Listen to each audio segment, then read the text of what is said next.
মাত্র দুটি উপকরণ দিয়ে যদি এতটা সফট আর ক্রিমি ভ্যানিলা আইসক্রিম বাড়িতেই তৈরি করা যায়, তাহলে আর বেশি টাকা খরচ করে দোকান থেকে কেন কিনে আনবেন? বাচ্চাদের জন্য এমনকি বড়দের জন্য যদি আপনারা এই আইসক্রিম একবার বাড়িতে বানান, আমি গ্যারান্টি দিয়ে বলছি দোকানের আইসক্রিম খাওয়া তারা ভুলেই যাবে। আর এই ভ্যানিলা আইসক্রিমটা তৈরি করতে কোনো রকম মিল্ক পাউডার, হুইপ ক্রিম, এমনকি ইলেকট্রিক বিটার বা মোল্ডেরও দরকার পড়বে না। আর আইসক্রিমে কোনো রকম বরফও জমবে না, নিশ্চিন্তে থাকুন। খুব সহজ একটা রেসিপি, আশা করছি আপনাদের ভালো লাগবে। তো হ্যালো এভরিওয়ান, কেমন আছেন আপনারা সবাই? আশা করি আপনারা সবাই ভালো আছেন and welcome to my channel. তো আজকের এই রেসিপিটা যদি আপনাদের ভালো লেগে থাকে, অবশ্যই লাইক আর শেয়ার করবেন। আর আমার চ্যানেলে নতুন এসে থাকলে চ্যানেলটাকে সাবস্ক্রাইব করে নেবেন। চলুন তাহলে আর দেরি না করে ঝটপট বানিয়ে ফেলি মাত্র দুটি উপকরণে তৈরি ভ্যানিলা আইসক্রিম। তো প্রথমেই একটা ফ্রাই প্যানে আমি দিয়ে দিচ্ছি 1/2 লিটার তরল দুধ। এখানে আমি প্যাকেটের যে ফুল ক্রিম দুধটা পাওয়া যায় সেটাই নিয়েছি। আর এই আইসক্রিমটা তৈরি করার জন্য যদি আপনারা দুধটা ঘন নেন, তাহলে কিন্তু আইসক্রিমটা খুব টেস্টি আর তার সাথে একেবারে ক্রিমি হবে। আর আইসক্রিমে যে একটা সমস্যা হয় বরফ জমার, সেটা একেবারেই হবে না। তো এবারে ফ্লেমটাকে হাইতে রেখে নাড়াচাড়া করে দুধটাকে একবার আমি ফুটিয়ে নেব। যেহেতু আমি প্যাকেটের দুধ দিয়ে আইসক্রিমটা তৈরি করছি, তো এই দুধের সাথে সাথে যদি চিনি দিয়ে দিই, মানে কাঁচা দুধে যদি চিনিটা অ্যাড করে দিই, তাহলে না অনেক সময় দুধটা ফেটে যায়। তার জন্য আমি দুধটাকে আগে ভালো করে একবার ফুটিয়ে নেব, তারপর চিনিটা অ্যাড করে দেব, ঠিক আছে? আর আপনারা যদি গরুর দুধ দিয়ে এই আইসক্রিমটা তৈরি করেন, তাহলে দুধটা দেওয়ার সাথে সাথেই আপনারা চিনিটা দিয়ে দিতে পারবেন, কোনো রকম অসুবিধা হবে না। তো এখানে দেখুন আমি দুধটা ভালো করে একবার ফুটিয়ে নিয়েছি। এবারে চিনিটা দিয়ে দেব।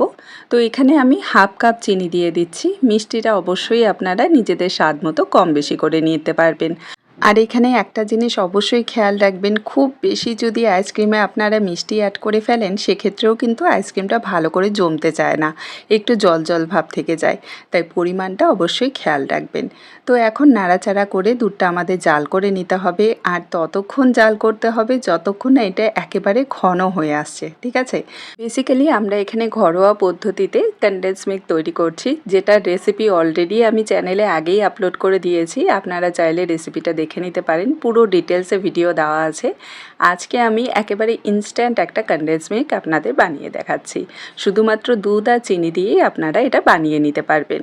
তো এখানে দেখুন আস্তে আস্তে দুধটা কিন্তু অনেকটাই ঘন হয়ে এসেছে। এই দুধটাকে আমাদের আরও কিছুটা ঘন করতে হবে, যাতে করে একদম পারফেক্ট কনডেন্স মিল্কের যে টেক্সচারটা সেটা চলে আসে। আর এখানে যদি আপনারা এই ঝামেলাটা করতে না চান, দোকানে যে কনডেন্স মিল্ক পাওয়া যায় সেটা দিয়েও কিন্তু আপনারা বানিয়ে নিতে পারবেন। তো এখানে দেখুন দুধটা জাল করতে করতে অনেকটাই ঘন হয়ে গেছে, একদম কনডেন্স মিল্কের যে কালার, যে টেক্সচার সেটা চলে এসেছে। ব্যাস এই সময় কিন্তু ফ্লেমটা অফ করে দিতে হবে, এর থেকে কিন্তু আর বেশি জাল করার প্রয়োজন নেই। এখন এই মিশ্রণটাকে ঠান্ডা করে নিয়ে যদি ব্লেন্ডারে আপনারা একবার ব্লেন্ড করে নেন, তাহলেই কিন্তু একেবারে পারফেক্ট ঘনত্বের কনডেন্স মিল্ক রেডি হয়ে যাবে। আজকে আমি আর আলাদা করে এই মিশ্রণটাকে ব্লেন্ড করব না, আমি ডিরেক্টলি এটাকে আইসক্রিমের মধ্যে অ্যাড করে দেব। শুধুমাত্র নাড়াচাড়া করে এই মিশ্রণটাকে পুরোপুরি ঠান্ডা করে নেব। আর যতক্ষণ এটা পুরোপুরি ঠান্ডা হচ্ছে, ততক্ষণে চলুন পরের স্টেপটা দেখে নিই। তো এখানে দেখুন আমি আমুলের একটা ফ্রেশ ক্রিম নিয়েছি, যেটা খুব সহজেই যে কোনো লোকাল স্টোরে আপনারা পেয়ে যাবেন। হুইপ ক্রিমটা কিন্তু সব জায়গায় পাওয়া যায় না, তাই আজকে আমি ফ্রেশ ক্রিম দিয়েই বানিয়ে দেখাচ্ছি। তো এখানে একটা মিক্সিং বোল নিয়েছি, যেটা আমি 1 ঘন্টা আগে ফ্রিজে রেখে দিয়েছিলাম, পুরোপুরি ঠান্ডা হয়ে গেছে বোলটা। এবারে আমরা যে ফ্রেশ ক্রিমটা ব্যবহার করব, সেটাই এখানে 1 কাপের মতো নিয়েছি আমি, ঠিক আছে? আর এই ফ্রেশ ক্রিমটাও কিন্তু একেবারে ঠান্ডা, ডিপ ফ্রিজে ঘন্টাখানেকের মতো রেখে দেবেন, একেবারে ঠান্ডা হয়ে যাবে। তো এবারে একটা হ্যান্ড উইক্স দিয়ে আমি এটাকে ফেটিয়ে নেব, মানে বিট করে নেব। ইলেকট্রিক বিটারেরও প্রয়োজন পড়বে না, খুব সহজে কিন্তু আপনারা এই হ্যান্ড উইক্স দিয়েই একদম পারফেক্ট ক্রিম রেডি করে নিতে পারবেন। মোটামুটি 8 থেকে 10 মিনিটের মতো সময় তো লেগেই যাবে, কারণ হ্যান্ড উইক্স দিয়ে যেহেতু এটাকে আমরা বিট করছি। যদি আপনাদের কাছে ইলেকট্রিক বিটার থাকে, আপনারা কিন্তু সেটা দিয়েও করে নিতে পারবেন। আর আস্তে আস্তে দেখুন ক্রিমটা কত সহজে সুন্দরভাবে ফ্যাটানো হয়ে গেছে। একদম সফট পিক কিন্তু এখানে তৈরি হয়ে গেছে। দাঁড়ান আমি আপনাদের দেখিয়ে দিচ্ছি, এই যে দেখুন একেবারে সফট পিক। আর এই ক্রিমটা ফ্যাটানোর সময় আপনাদের হয়তো একটু খাটনি হয়ে যাবে, কিন্তু বিশ্বাস করুন যখন আইসক্রিমটা তৈরি হবে আর খেতে এতটা টেস্টি হবে যে এই খাটনির কথা আপনারা ভুলেই যাবেন। তো যাই হোক, এবারে আমরা যে কনডেন্স মিল্কের মিশ্রণটা রেডি করে রেখেছিলাম সেটাও কিন্তু পুরোপুরি ঠান্ডা হয়ে গেছে। আমি এই ক্রিমের মধ্যে অ্যাড করে দিয়েছি আর সাথে সামান্য একটু ভ্যানিলা এসেন্সও অ্যাড করে দিলাম, কারণ আজকে আমরা ভ্যানিলা আইসক্রিম বানাচ্ছি। তো এবারে সব কিছু আবারও 1 থেকে 1.5 মিনিটের মতো ভালো করে ফেটিয়ে নেব, যাতে সব কিছু ভালো করে মিশে যায় আর একদম হালকা একেবারে লাইট একটা মিশ্রণ রেডি হয়ে যাবে। এই যে দেখুন কতটা ফ্লাফি, কতটা হালকা এই মিশ্রণটা রেডি হয়েছে। তো আমাদের আইসক্রিমের বেস কিন্তু এখানে রেডি। এবারে আমি আজকে 2 কালারের আইসক্রিমটা তৈরি করব, তার জন্য অর্ধেকটা মতো ব্যাটার আর কি আমি আলাদা একটা বোলে নিয়েছি আর এর মধ্যে সামান্য একটু আমি পিঙ্ক কালার অ্যাড করে দিচ্ছি। হোয়াইট আর পিঙ্ক এই 2 কালারের যে ভ্যানিলা আইসক্রিমটা বাজারে পাওয়া যায় সেটা কিন্তু দেখতেও ভালো লাগে আর খেতেও ভালো লাগে। তো আজকে আমি এই ফ্লেভারেরই বানাচ্ছি। আপনারা চাইলে পুরো হোয়াইটও বানিয়ে নিতে পারবেন, কোনো অসুবিধা নেই। তো এখানে আমাদের দুটো মিশ্রণ কিন্তু রেডি হয়ে গেছে। আর দেরি কিসের, চলুন এবার এটাকে বোলের মধ্যে ট্রান্সফার করে দেব। তো এখানে আমি আজকে একটা কাচের বোল নিয়েছি, এটাতেই আইসক্রিমটা সেট করব। আপনারা কিন্তু যে কোনো পাত্রে আইসক্রিমটা সেট করে নিতে পারবেন, কোনো রকম মোল্ড না থাকলেও কোনো অসুবিধা নেই। তো এবারে এক এক করে লেয়ারটা তৈরি করে নেব। প্রথমে আমি সাদা যে মিশ্রণটা আছে আইসক্রিমের সেটা দিয়ে একটা লেয়ার বানিয়ে নিচ্ছি।